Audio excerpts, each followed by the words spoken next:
Hi అండి, Chaturya CSK YouTube ఛానల్కి స్వాగతం అండి. ఈరోజు ఒక మంచి మిక్సర్ అండి, చాలా రుచిగా ఉంటుంది.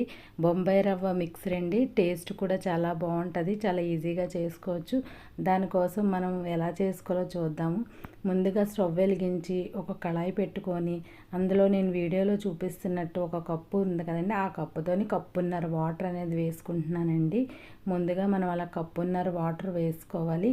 ఇదే కప్పుతోని మనం బొంబాయి రవ్వ కూడా కొలుచుకోవాలండి. తర్వాత నేను ఒక స్పూన్ సాల్ట్, ఒక స్పూను ఆయిల్ వేసుకున్నానండి. వేసుకొని బాగా కలుపుకొని మంట మనం ముందు స్లోగా పెట్టుకున్న తర్వాత హై ఫ్లేమ్లో పెట్టుకొని మంటని మనం ఇది మరగనివ్వాలండి. ఇలా మరిగేటప్పుడు మనం మళ్ళీ మంటని లో ఫ్లేమ్లో పెట్టుకొని ఈ బొంబాయి రవ్వ అనేది అందులో వేసుకోవాలండి. వాటర్ ఏ కప్పుతో తీసుకున్నానో అదే కప్పుతో ఒక కప్పు బొంబాయి రవ్వ వేసుకొని ఈ వాటర్లో ఇదంతా కలిసేలాగా కలుపుకోవాలండి.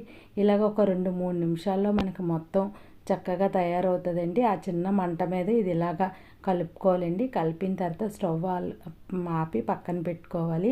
అది చల్లారుతుందండి. చల్లారిన తర్వాత నేను ఇది కొంచెం సాఫ్ట్గా అవ్వడం కోసమని నేను ఇక్కడ బియ్యం పిండి 2 స్పూన్లు బియ్యం పిండి తీసుకొని అందులో వాటర్ వేసుకొని ఒక పేస్ట్లా చేసుకొని అప్పుడు కలుపుకుంటున్నానండి. మీకు బియ్యం పిండి వద్దంటే మైదా పిండి అయినా వేసుకోవచ్చు, చాలా బాగా వస్తాయండి. మైదా పిండి అయినా సరే బాగుంటుంది.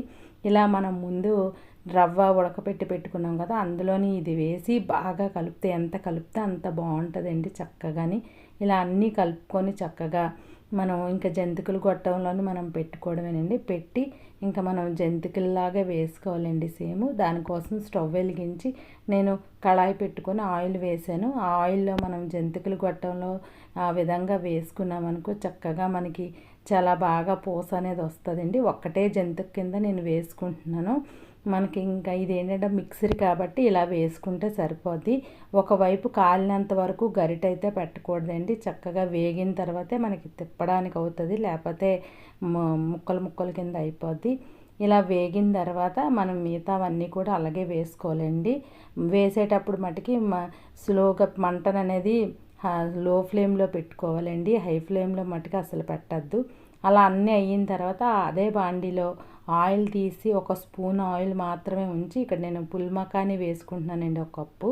ఇంకా టేస్ట్కి మనకు ఆరోగ్యానికి కూడా చాలా మంచిది కాబట్టి ఎక్కువ వేసుకున్నా ఏం అవ్వదండి. ఇలా ఒక 3 నిమిషాలు వేగిన తర్వాత ఒక కప్పు అటుకులు కూడా వేసుకుంటున్నానండి. వేసుకొని ఒక స్పూన్ ఆయిల్ కూడా వేసుకోవాలండి. మళ్ళీని వేసుకొని ఇవి రోస్ట్గా వేగేంత వరకు ఒక 5 నిమిషాలు బాగా వేపుకోవాలండి. ఇలా వేగిన తర్వాత నేను జీడిపప్పు వేసుకున్నాను. మీకు కావాలంటే వేరే ఏవైనా వేసుకోవచ్చు, వద్దనుకున్నా పర్వాలేదండి. అలాగే ఒక కప్పు కరివేపాకు మాత్రం వేసుకోండి, రుచి అనేది చాలా బాగుంటుంది. ఇలా వేసుకొని మళ్ళీ ఇవన్నీ ఒక 5 నిమిషాలు వేపుకున్నాక మనం స్టవ్ ఆఫ్ చేసుకోవడమేనండి.